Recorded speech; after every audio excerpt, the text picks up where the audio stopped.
I'm joined right now by meteorologist Brett Adair. He is with us with his expert take on these deadly storms. Brett, let's start with the most important thing. What can the people affected by these storms expect moving forward, even in the next 24 to 48 hours? Well, we've seen the storms have finally cleared the area. We've got some, cooler conditions in the area with some windy conditions as well. We've had winds 20 to 30 miles an hour, gusting 35 or so, which is, it's rather chilly outside, and we've got many search and rescue operations going on. While they're in Kentucky, we have rescue operations that have been happening all the way from Arkansas, Missouri, Tennessee, into Kentucky.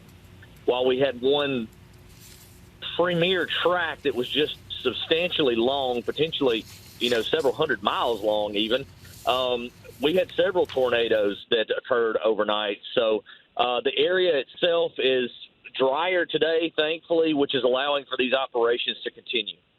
Yeah, thank goodness it is drier today, as you just alluded to. In your experience as a meteorologist, how substantial is the damage created by these tornadoes? Well, this is definitely going to be one that goes down into the record books because this is a cool season event. And, in December, these are going to be some of the strongest tornadoes that you see. I mean, this is a springtime-like setup in December, 2 weeks before Christmas. And it's kind of an unprecedented deal here. There's the potential for us to break a record for the longest tracked tornado. The National Weather Service offices in Little Rock, Paducah, Memphis, they will all have to come together on this one to try to see if this tornado was continuously down from somewhere toward just south of Jonesboro, Arkansas, almost to Louisville, Kentucky. So this is going to be very interesting to see in the coming days. The tornado count is also going to be very interesting to see because we did have several supercell rotating thunderstorms that went on throughout the evening.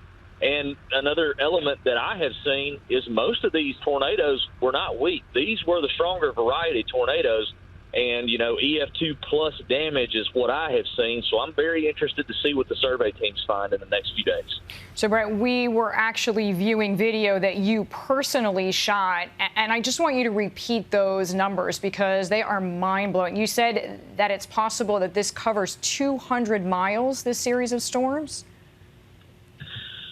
Well, we know the individual storm that tracked through Mayfield specifically had well over a 200-mile track for the storm. Now, whether the tornado was continuously down or if it cycled and lifted for a moment and then spun back down, that remains to be seen. But again, there's some discussion in the meteorological community that this could have been a continuous tornado track that lasted near 200 miles. So that's unprecedented. This would, if that were to occur, this would break the record of the longest track tornado, which was the tri-state tornado in 1925.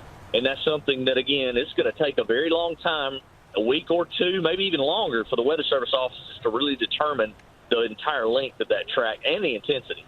That's unbelievable to break that record set in 1925. And you mentioned a tornado count. From what we're hearing, it's certainly over 20. Do you have an updated estimate in your expert opinion? All right. That's kind of what we're hearing, too. We've, 20 to 30 confirmed type tornadoes again. Until we see those surveys from the Weather Service where everything's determined to be either a tornado or straight line wind damage, we're not going to know exact numbers. The unfortunate circumstances, though, is we dealt with an event that was well advertised. It was warned well in advance, and unfortunately it hit overnight. And in the Deep South and the Mid-South specifically, you're dealing with a lot of trees in the area and just limited visibility with hills and mountainous terrain. And you cannot see these things coming, and it just poses them to be a more deadly threat, during those overnight hours. So, unfortunately, we had a circumstance where we had some facilities, manufacturing facilities that housed, 100, 150 people working that were hit, and that made, this set the stage to be a potential mass casualty event. Brett, how many warnings are issued that would have been this serious? Because I think sometimes people hear warnings, and then sometimes their area is not affected. and in retrospect, they feel foolish, let's say, for evacuating. Going forward with climate change, do we all have to take these warnings more seriously? Well, I'll say this. I think that the National Weather Service does a phenomenal job in what they do in regards to issuing these watches and warnings, and they were remarkable yesterday in terms of lead time, because we had a tornado watch in effect for most of this area several hours before storms even. The Mayfield tornado, there was almost a 30-minute lead time that tornado was coming into the community, and then a tornado emergency was issued when there was a confirmed damaging and destructive, life-threatening tornado moving into the town. But again, you had warning, you had advance warning, and that's what those guys do. They're the best, they're professionals, and, again, you're going to have those false alarms every now and then.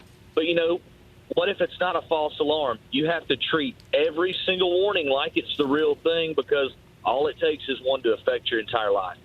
Well, we are seeing that evidence right now of exactly that. Brett, thank you so much.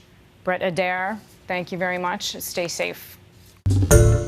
Hi, everyone. George Stephanopoulos here. Thanks for checking out the ABC News YouTube channel. If you'd like to get more videos, show highlights, and watch live event coverage, click on the right over here to subscribe to our channel. And don't forget to download the ABC News app for breaking news alerts. Thanks for watching.